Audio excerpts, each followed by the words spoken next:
What is up, my fellow sports fans? Super pumped that after doing all the moving, finally found some old bags. Got my Super Mario shirt. Probably gonna rock this just every episode from now on. This is the new me, except not really because I'm going to work on a work trip, getting my haircut tomorrow. So this is not the new me. Maybe this is the new me. Very exciting stuff we got here. Sorry I've been gone for a while. Been busy moving, work and stuff, life. Girlfriend's pregnant, lots of things. Probably the girlfriend pregnant thing is the main reason I've been slacking. But yeah, work trip tomorrow. I'm going to be on a plane it's 11:20. I'll be on a plane in 6 hours at 5. I'm going to be real sleep deprived, which also means I'm going to miss some great football. Got the 11-1 Eagles versus my 7-4-1 G-Men. Spread says Eagles by 7. I tend to disagree with that. Giants are at home. They've been playing well. Eagles are not that monster who's been playing, who killed beginning of the year. I don't know if I mentioned it before, but the Eagles added Linval Joseph and Ndamukong Suh. I was like, whoa, they're so stacked. That's so exciting. They added more. I did mention that. Didn't realize Jordan Davis was hurt. So they didn't just add on. Jordan Davis is hurt and they're replacing him. So he apparently is a monster. You knew that, but they're actually a lot more human without him. So even though it's not a good matchup for the Giants, it's not it's a good matchup for the Eagles either. AJ Brown and Smith haven't been quite as killer recently. So it's possible Philly goes more than 8, but more than 7. But look how the Giants competed against the Cowboys back on Thanksgiving, and that was with our corners down. So now that our corners are back, I really think that the Giants are going to put up a better fight than people think. I think the 44.5 spread, I think we're going to top that as well. So another one I'm really sad to miss is Jets-Bills. Sauce Gardner picked off my boy Josh Allen in Week 9 last time. People are saying he might do it again. I think Josh is going to play it smart. He's had more turnovers than he would like to. I think he's going to have 1 or 0, unless it's a strip sack or something like there was with the Patriots game. They're going to run the ball. They're going to prevent that great secondary from beating them. Maybe this is one of those games where Dawson Knox shows up a little bit more, even though CJ Mosley is really good. But the Bills just have too many weapons. Mike White is not going to, I know he did some magic against the Vikings, but the Bills should win.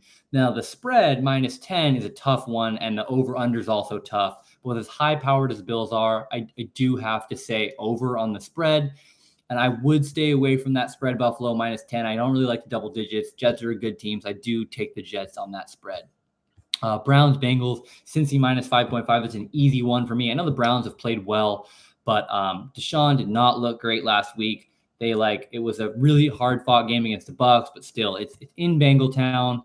I really do think that they top both the over of 46.5, and I think the Bengals are going to beat the 5.5 spread as well. Burrow's also 0-4 against the Browns in his career. He's going to be really upset about that. I do think he's gonna top them.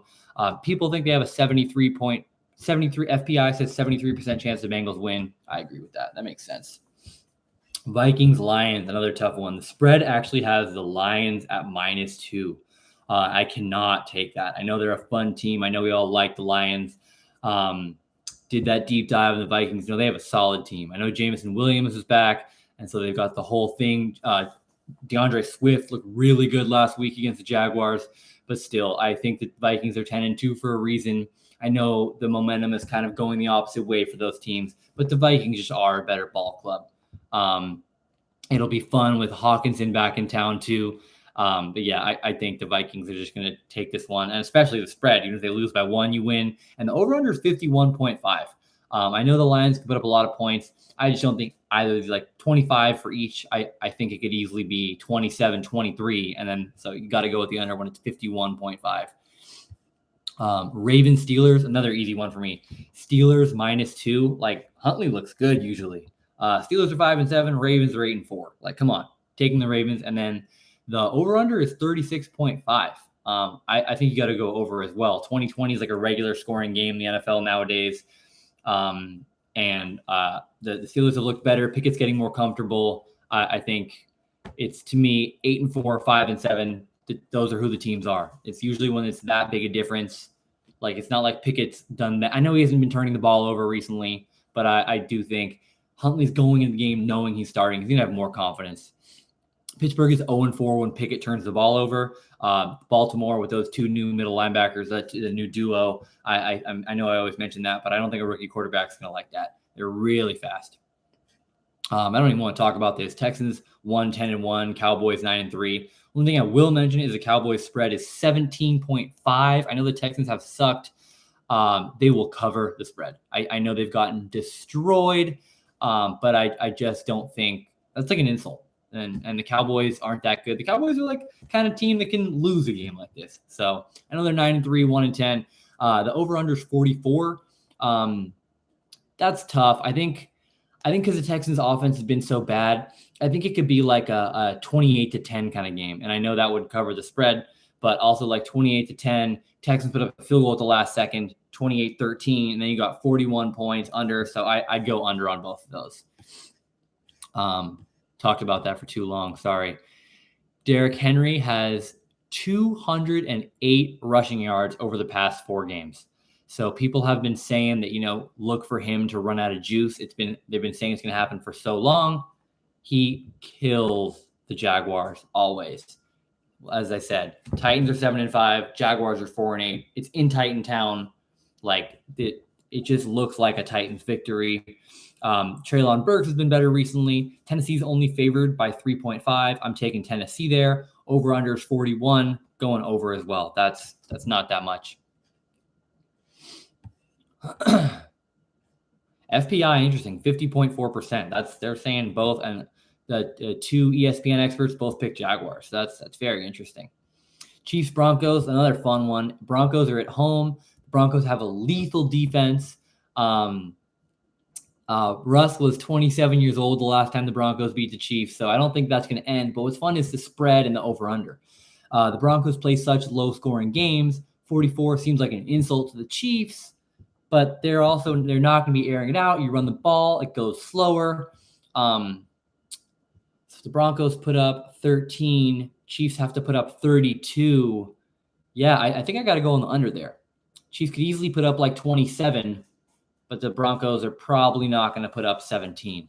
So I guess I'm saying KC -9 is tough, but I do have to go KC winning by over 10. The Broncos have been really inept. Patrick Mahomes brings it up in division games.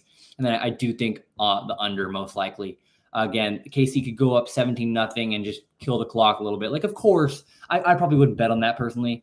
Like, you don't know how the game's going to play out. KC always can blow it out, so I wouldn't want to take the under. But if gun to my head, I would say KC on the under. Bucks Niners, fun one. Niners spread -3.5, and the over/under is all the way down to 37.5. Tom Brady, Christian McCaffrey, all the Niners weapons. I got to take the over there. Also, a game like this could go to overtime, like 17-17, going to overtime at 34. Field goal wouldn't top it, but if they get that touchdown in overtime, then they pop it. So, and they've got the Niners as the favorites with Purdy. I don't know how I feel about that. That's kind of scary to me, but that Niners defense is so good. Bucks secondary is a little beat up. This is one I wouldn't bet on. If I had to pick just without the line, I'd probably pick the Niners. Because of the spread, I'd probably take the Bucks on that spread. But yeah, it's a tough one. And then I'd take the Bucks and I'd take the over. Panthers, Seahawks. This one's weird to me. Seahawks -4. I know Seahawks haven't been as killer as they were, and the Panthers are better than other 4-8 teams. But again, it's the Panthers. So, got to take that. And then 44.5, the Seahawks, if oftentimes their defense doesn't show up, their offense almost always shows up. I don't care if Ken Walker's not playing. That offensive line has played well. 25-20 would be an easy score to predict for the Seahawks, even though 25 is a weird number to put up. But then that would have them covering the spread and the 44. So I got to go Seahawks and the over. Dolphins, Chargers. I love those paper teams. I'm always hyped about the Cowboys and Chargers, but hard to trust them. As I said, I don't think the Cowboys are going to beat the 17. But the spread here is Miami -3. Another tough one for me. Miami really struggled against the Niners. Tua was missing some throws. So maybe people can say he comes back hot against the Chargers. But Derwin James is a nightmare. Tyreek Hill just runs loose against most people. That is one dude that he's not just going to like put on what's that thing? You fall down. Put on skates is not what I was looking for. But Herbert and Tua are both great. They're only trailing Mahomes and Josh Allen and QBR. This is a great Sunday night football game. The over-under is 51. That's tough. With the Dolphins have struggled and the Chargers defense is like better. You know, got the Bosa and Mac. I always talk about them. Like you want to say under, but I feel like when you get two good quarterbacks, they both play better. So I got to say the over. And then, oh, it's right. Tua was the number 5 pick versus Herbert, who went 1 pick later. That's very funny. Also, I just skimmed while I was reading this. I misread that stat. Since last year, the QBR rankings are Mahomes now at the top, and then Tua and Herbert, which is interesting because Tua wasn't very good last year. So Dolphins do have the 28th ranked rushing defense. So, Wilson and company could do really well there, but this is a really tough one for me. I think that pass rush could be problematic for the Dolphins. They were out of sync versus the Niners last week. You can't just have momentum or like, oh, we want to do better and do better. Like they didn't show up that well. So I do kind of lean towards the Chargers beating the spread and then taking the over. And then you got Monday night. We got it's a decent game.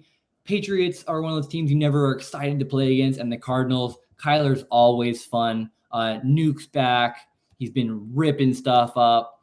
Ramondre's been really good. The spread is New England -1. I kind of don't like what I've seen from New England, so I would take the Cardinals there. And the spread is 43.5. The Patriots have a really stingy defense. The Cardinals haven't been as electric as you'd think. And like Belichick's the kind of guy who game plans really well. I actually would take the under on this. I could totally see it being like 21-17. So, and since I think the Cardinals are going to win anyways, and New England's the favorites, got to take the Cardinals there. So it's going to be a good week. I tried to do a quickie because we got to go to bed here any second. So let's go a little more in depth into my Giants and Eagles. No, let's go a more fun game. No, that's the most fun game. No, actually, honestly, the most fun game is probably Vikings-Lions. A 10-2 team. I was biased thinking it was the Giants. A 10-2 team being the underdog against the 5-7 Lions. That is really fun. The Lions like shocked last week, absolutely destroying the Jaguars. But again, the Jaguars aren't as much of a veteran team as the Vikings. Like Jared Goff doesn't like scare you. I know the Vikings got plastered against a good team by the Cowboys, but like there is a reason they beat the Bills. So I do think the Vikings are going to pull it off. And I am really bummed that I'm going to be on a plane and missing all this tomorrow. So thanks for tuning in, you guys. Look forward to hopefully getting a recap and seeing how I did on all these projections. And I've been meaning to start in the future putting $1 on all these bets and seeing how it works. So I put in $1 on all these. So I got to get better at that. Thanks for tuning in. Like and subscribe. Hope you made it this far. Have a good one.